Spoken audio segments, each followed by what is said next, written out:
Olha, hoje a gente vai mergulhar fundo em Boneca Russa. E sério, essa é uma daquelas séries que parecem ser sobre uma coisa, tipo loops temporais, mas na verdade ela tá falando de algo muito, muito maior. A gente vai explorar como ela usa um humor super ácido misturado com um drama bem profundo pra falar, sabe, daqueles ciclos que prendem a gente, dos traumas que a gente herda sem impedir e daquela busca maluca por algum sentido no meio do caos que é a vida hoje em dia. A série já começa com uma pergunta que, vamos combinar, todo mundo já se fez, né?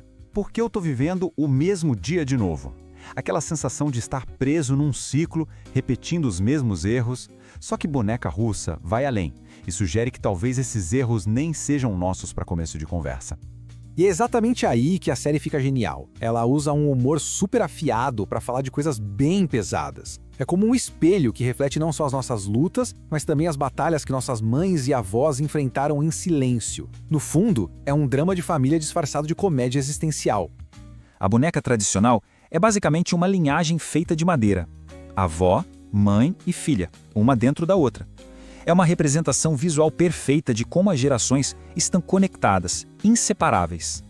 E a série pega essa metáfora e a transforma em algo literal. A matrioska não é só um objeto decorativo, é a alma da protagonista, a Nádia. Ela está, literalmente, carregando os traumas não resolvidos da mãe e da avó, tentando fechar ciclos que ficaram abertos lá no passado. E é exatamente essa a grande questão, né? É o que a série joga na nossa cara logo de cara. É o motor de toda a trama e que faz a gente pensar, poxa, se desse pra voltar e arrumar aquela bagunça lá do passado, será que isso ia resolver de verdade os nossos problemas de agora? Ou será que isso é só uma ilusão, uma fantasia de que a gente tem algum controle sobre as coisas? Ok, então vamos começar pelo loop temporal. Porque em Boneca Russa, isso é muito mais do que só um artifício de roteiro, sabe? Um truque de ficção científica. Na verdade, ele funciona quase como um espelho da nossa própria vida. Ele reflete aqueles ciclos, aquelas coisas que ficam se repetindo, aqueles problemas que a gente não resolve e que vira e mexe a gente se sente totalmente preso neles. E claro, no meio desse furacão todo, tá a Nádia. A jornada dela é simplesmente genial. Essa mistura de humor super sarcástico com uma reflexão existencial que vai lá no fundo. É pelo olhar dela, pelas experiências dela, que a série vai mostrando como os nossos impulsos e, sabe aquela bagagem emocional que a gente herda? Como tudo isso vai moldando quem a gente é de verdade. Tá, mas por que esses loops acontecem? O que tá prendendo os personagens? A série dá uma pista bem forte de que a raiz de tudo isso tá na exaustão da vida moderna, sabe? É aquela pressão constante, a correria do dia a dia, a sensação de que nunca dá tempo pra parar e respirar, pensar no que a gente tá fazendo da vida. Ok, e para entender isso melhor, tem um conceito filosófico que cai como uma luva aqui, o animal laborans.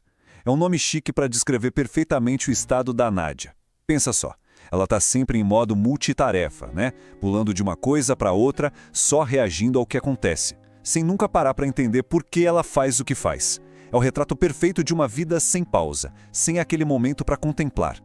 E o legal é que a série mostra dois lados dessa mesma moeda, dessa exaustão. De um lado tá a Nádia, naquela busca caótica por liberdade, quebrando regras, chutando balde. E do outro, a gente tem o Alan, que é o oposto. Ele tem uma busca obsessiva por ordem, por controle, tentando planejar cada milímetro da vida.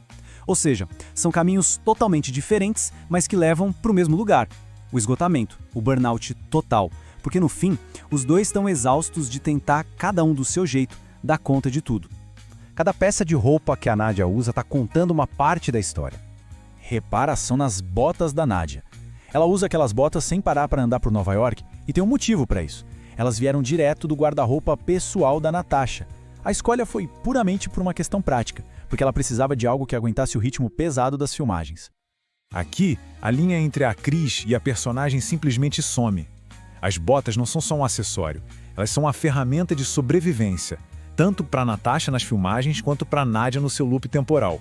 Agora olha para o colar de moeda de ouro. Ele representa as moedas Kruger Rand da herança da família dela. É um símbolo muito forte da infelicidade e dos traumas que ela carrega literalmente com ela, sabe? Um peso visível da história familiar dela.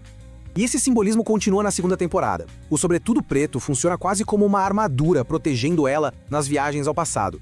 E o casaco verde-oliva não é uma escolha aleatória, de jeito nenhum. É uma referência direta à Segunda Guerra Mundial, conectando a Nádia visualmente à história da avó e às origens do trauma da família.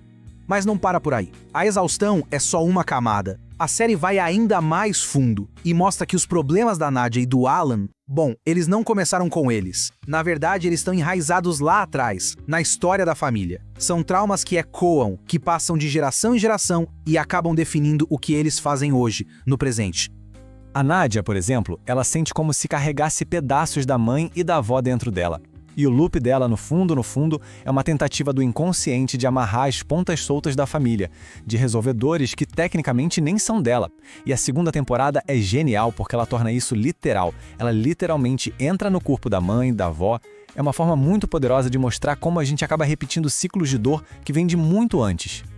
E tudo isso leva a gente para aquela grande pergunta filosófica da série: afinal, dá para mudar o passado? É aqui que a ficção científica vira uma ferramenta filosófica mesmo. Não é só sobre a diversão da viagem no tempo, é sobre explorar aquele desejo que todo mundo tem, né? De poder voltar e consertar as coisas. E para fazer isso, a série usa um monte de conceitos da física, tipo multiverso, teoria do caos, mas ela usa tudo isso para explorar a alma dos personagens. Pensa, por exemplo, na teoria do caos. Uma coisinha de nada, uma escolha pequena, a Nadia descer a escada ou não, já é o suficiente para começar uma cadeia de eventos que muda tudo. Isso mostra como a gente está conectado numa teia super complexa de causa e efeito. E o ponto de encontro de tudo isso, o palco principal, é um vagão de metrô, o 6622. Ele não é só um trem, claro. Ele é um portal simbólico. É o ponto que conecta passado, presente e todos os futuros possíveis. É ali, naquele espaço, que as coisas realmente acontecem. E aí a série deixa essa pulga atrás da orelha, né?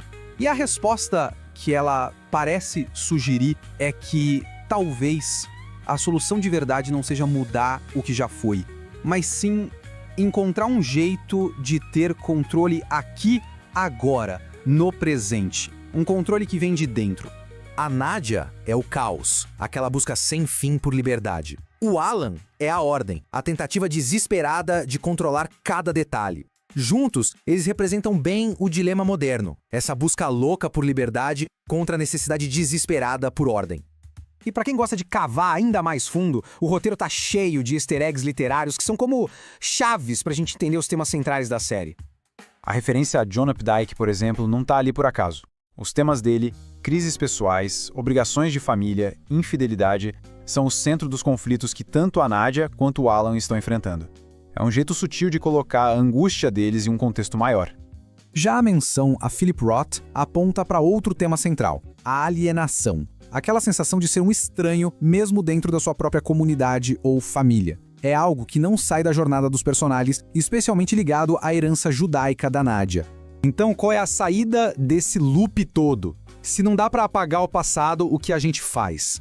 Bem, a grande mensagem da série parece ser essa. A questão não é fugir dos problemas, é encarar. O objetivo não é deletar a nossa história, mas sim entender o que ela está tentando nos ensinar. O poder de verdade, segundo a série, está na aceitação. Sabe, a felicidade não é ter uma vida perfeita sem erro nenhum. É a sabedoria que vem quando a gente finalmente entende os ciclos que a gente vive repetindo e, o mais importante, por que a gente repete.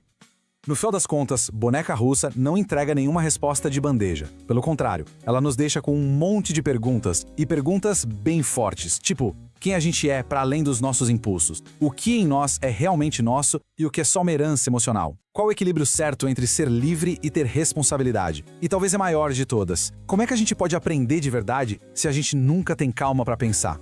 E tudo isso nos leva à grande questão da série. A viagem no tempo não é sobre apagar o passado, mas sim sobre entender o passado. A solução de verdade não está em consertar o que aconteceu, mas em aceitar como aquilo nos moldou, abandonando de vez a ilusão de que a gente tem algum controle. No final, Boneca Russa nos deixa com essa pergunta poderosa. O que em nós é realmente nosso e o que é só uma herança? Ao desempacotar as camadas da vida da Nadia, a gente é meio que forçado a olhar para as nossas próprias bonecas russas internas. E talvez essa seja a jornada mais importante de todas.